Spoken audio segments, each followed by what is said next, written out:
Cyber ક્રાઇમની ઘટનાઓ અત્યારે ખૂબ જ વધી રહી છે, જેમાં કેટલાક લોકોના કરોડો રૂપિયા ગયા છે। ખાસ કરીને વાત કરવામાં આવે તો અત્યારે જામનગરમાં સાયબર ઠગાઈનો એક કેસ સામે આવ્યો છે। જામનગરમાં બાજરા સંશોધન કેન્દ્રના નિવૃત્ત પ્રોફેસર સાયબર ગઠિયાઓની માયાજાળમાં ફસાઈ હોવાનું સામે આવ્યું છે। નોંધનીય છે કે શેર બજારમાં ઊંચું રિટર્ન આપવાની લાલચ આપી રોકાણ કરાવ્યું હતું। સાયબર ઠગોએ 3 મહિનામાં 50 લાખનું રોકાણ પ્રોફેસર પાસે કરાવ્યું હતું।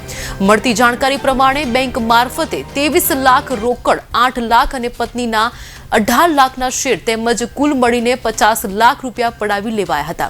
સાયબર ઠગોએ કન્ફ્લુએન્સ રિસર્ચ કંપનીના કર્મચારી તરીકે ઓળખ આપી હતી। આવી રીતે પ્રોફેસર સાથે સાયબર ફ્રોડ થયું હોવાનું સામે આવતા પોલીસ ફરિયાદ નોંધાઈ છે।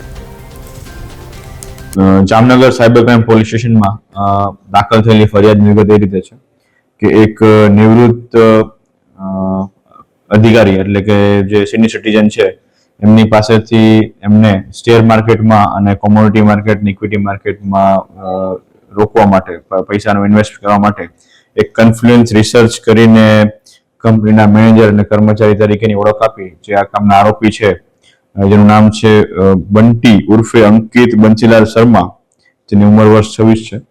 આ વ્યક્તિ દ્વારા આ જે ફરિયાદી છે સિનિયર સિટીઝન, એમને આ રીતના કન્ફ્લુએન્સ રિસર્ચના નામે છેતરપિંડી કરી અને એની સાથે એમની પાસેથી અલગ અલગ ટાઈમે, અલગ અલગ કટકે અલગ અલગ રીતે 50 લાખથી વધારેની રકમ એમની પાસેથી મેળવેલી હતી।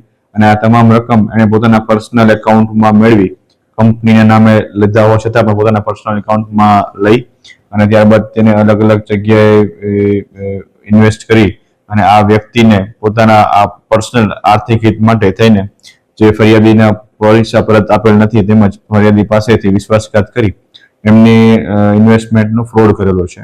તો આ સમગ્ર ફરિયાદ દરમિયાન જે બંટી ઉર્ફે અંકિત બંસીલાલ શર્મા છે એને જામનગર સાયબર ક્રાઇમ પોલીસ સ્ટેશનની ટીમ દ્વારા ઇન્દોર મધ્યપ્રદેશ ખાતેથી પકડી પાડવામાં આવેલ છે અને ગઈકાલે તેને અટક કરવામાં આવેલ છે અને હાલ આજે એને સાયબર ક્રાઇમ માટે એક જામનગર ન્યાયાલયમાં પેશ કરી અને આગળની રિમાન્ડ માટેની કાર્યવાહી કરવામાં આવશે।